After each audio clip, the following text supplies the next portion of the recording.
We can definitively say that the Gaddafi regime has come to an end. The world is a better place with Gaddafi gone. If you have studied African history, then you must have heard of Muammar Gaddafi, the famous Libyan revolutionist and politician. If not, then learn about him from this video. Muammar Muhammad Abu Munir al-Gaddafi, commonly known as Muammar Gaddafi, was a great African revolutionary leader, born on June 7, 1942 in Qasr Abu Hadi in Libya. Gaddafi led Libya for 42 years, that is, from 1969 to 2011. It is good to note that his rule ended when he was captured and killed on October 20, 2011, after the Battle of Sirte. Many people attached his death to several causes or reasons, but in this video, you shall discover the real reason why he was killed. Gaddafi was captured by the National Transitional Council forces in Libya and was killed after several accusations. Looking at the number of reasons why Muhammad Gaddafi was killed, you might begin to wonder if this was because of excess dictatorship, and if it was, then you might also wonder the type of leadership such a dictator had. Before his death, Muammar Gaddafi went to take refuge in a large drainage pipe, accompanied by a good number of bodyguards.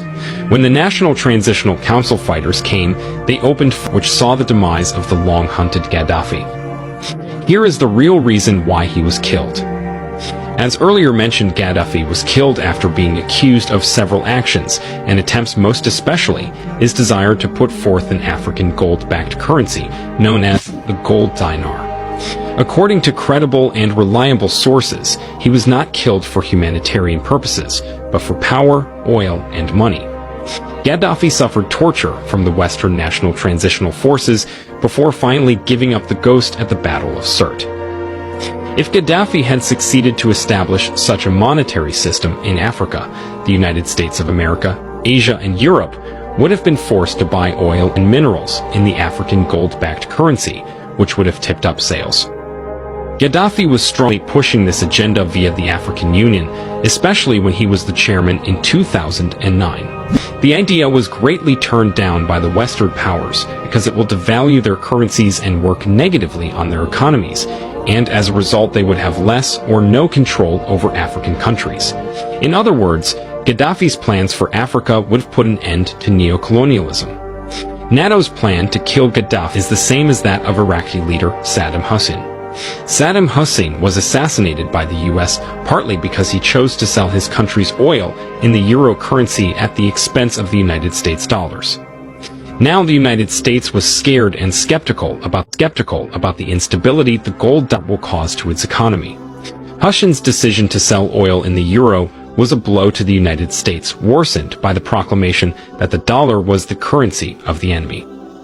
All these would have brought back another currency war, which in history was very common, especially in intra-Western and Middle East countries. According to the International Monetary Fund's report, Libya's central bank in 2011 possessed an estimated amount of 144 tons of gold in its vaults. Muhammad Gaddafi's plan was to introduce a gold-backed currency, which he previewed that all African and Muslim nations will adopt. Although he had this in mind, he felt it could be some sort of rivalry with the euro and dollars. How the United States got to know about the gold dinar.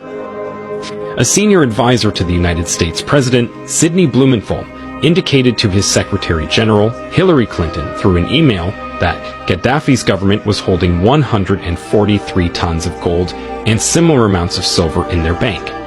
In late March 2011, these stocks were taken to the southwest direction of Libya's border with Niger and Chad.